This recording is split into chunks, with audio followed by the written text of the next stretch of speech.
The grip, one of the most important parts of the golf swing, simply because that's our only connection to the golf club. So today we're going to go through a perfectly neutral grip, why we want to grip it that way, and checkpoints to make sure that it's gripped correctly. Now, having said that, we don't all grip it the same. We could have strong grips, we could have weak grips, we could have neutral grips. So as a bonus, I'm going to show you how to practice the club face throughout certain parts of the golf swing to accommodate your grip in case you feel uncomfortable changing your grip. Let's talk about a perfectly neutral grip. What do we want to accomplish? When we're gripping the club perfectly neutral, what we want to have is we want to have the club face perfectly parallel to our forearm. So what we're going to do is we're going to take the club face and we're going to lay it perfectly horizontal to the ground. And then with a flat left wrist, so don't bow it down or cup it up, with a perfectly flat left wrist, we're going to grab the club and hold the club like that. That's a perfect left-handed grip. So if I were to take it down and I were to set it on the ground, you would see that this crease that's created between my thumb and my forefinger would point up towards my right shoulder. That is a perfectly neutral grip. The reason we grip it like that is because as we rotate the club around into impact, our left forearm is going to be pointed towards our target. Well, if the back of our left forearm is pointed towards our target, so is the club face, because it's parallel to that forearm. We've got the left hand on there now. Now what we're going to do is we're going to take the right hand and we're going to make sure that the lifeline of our right hand, the little crease that's created when we touch our pinky and our thumb together, is going to cover the left thumb. Okay? And then as we set the club down, that crease that's created between your right thumb and your right forefinger is going to do the same thing. It's going to go up towards the right shoulder. So if we were to check it like this, we would have our left hand nice and flat, the club head perfectly horizontal to the ground, and then we would take our right hand and put it perfectly opposite our left hand, or perfectly underneath. So when I grab it and I look down, now that crease points right up towards my right shoulder as well. So they're parallel. Couple things to remember when we grip the club. There's three different ways to get our hands on it underneath the club. So we can 10-finger it, we can overlap it like 90% of tour pros, or we can interlock it like Tiger and Jack. You can decide, but the main point is that we keep these three fingers on the club of our left hand, okay, and these two fingers, the middle finger and the ring finger of our right hand, are on the club. That would be the perfect grip. Now let's talk about how that grip and other grips can have their advantages and disadvantages throughout the golf swing, okay? When we're swinging, if we have the perfect amount of rotation with this grip and we come down, boom, and our forearm rotates, pointed at our target, then the club face would be perpendicular to our target line and we would hit the golf ball at our target. Now, having said that, there is some rotation that has to happen, okay? So there are some advantages to gripping the club strong. What would a strong grip be? A strong grip would be where that toe is pointed more up at this position. When I set the club down, this crease is pointed more towards the right elbow. Now the advantages of this is now as I turn the club, in order to get it to square, this forearm has to rotate less. There's less rotation involved with the strong grip. Now, there are several PGA Tour players that grip this club strong. Zach Johnson, Dustin Johnson, there's several of them that do it. It's a very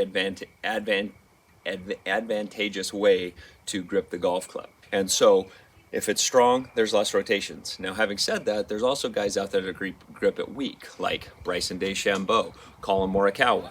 And what a weak grip would be the toe hanging down and then my hand being on there. So now as I grip the golf club and I point this perpendicular, you'd see this crease points more up towards my chest. Now, what has to happen there in this situation is as my arm rotates, if I get it to square, the club face is open. So what I have to do is close the club face by bowing my left wrist. So if you look at Colin Morikawa at impact or just past impact, you're going to see a huge bowed wrist because he has to bow that wrist in order to get the club face square.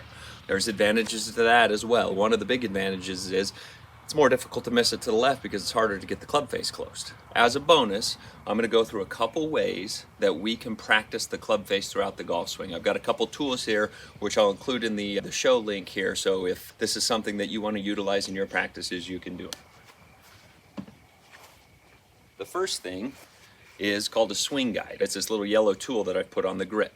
And what this does is it's going to help us check our club face at the top of the backswing. Now, the way I set it up is, if you look at this, I did not set it perfectly on the spine of the golf club. What I did is I set it square or parallel to the top line of this 8-iron. That's actually set up slightly closed because I feel like a slightly closed club face has a huge advantage because we don't have to rotate it as much to get it closed. So I'm going to be practicing a club face that is slightly closed at the top of the backswing.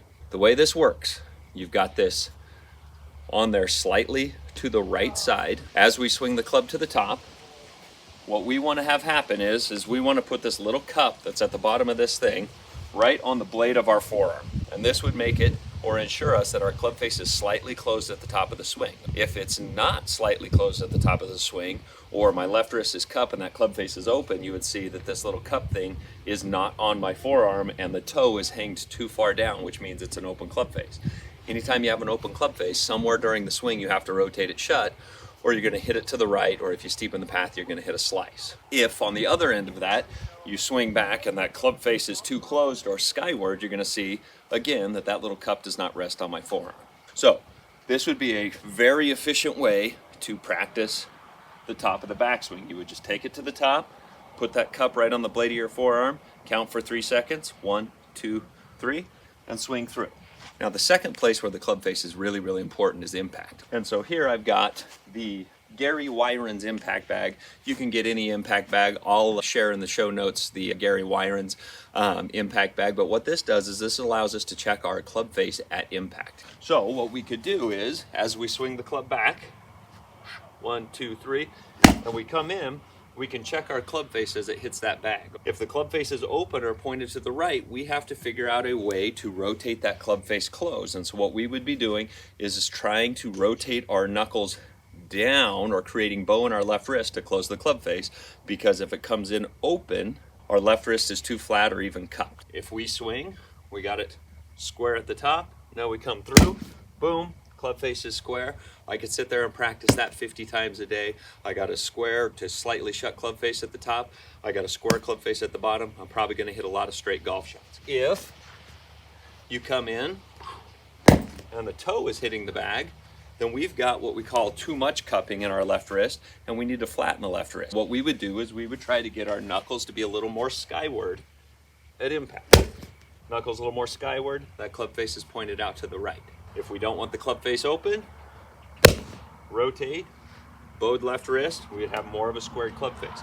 But you can check that club face every single time to make sure it's getting back to square. That would be a fantastic way to check the club face at the top and at impact. If the club face is open at impact, we have to rotate it a lot as we come down into impact. If the club face is slightly closed, now the club face gets to rotate minimally, which means that you have to make fewer manipulations as we come into the golf ball to hit the shots that you want. So practice that club face slightly closed at the top and practice that club face square at the bottom. You'll hit straighter golf shots, you'll hit it more solid, you'll be a lot more consistent in your shot shaping abilities. I hope you enjoyed the video. Get out there and practice. Feel free to check out some of my other videos. One specifically on all the parts of the golf swing has been very, very popular because a lot of questions answered in that video. Take care, good luck.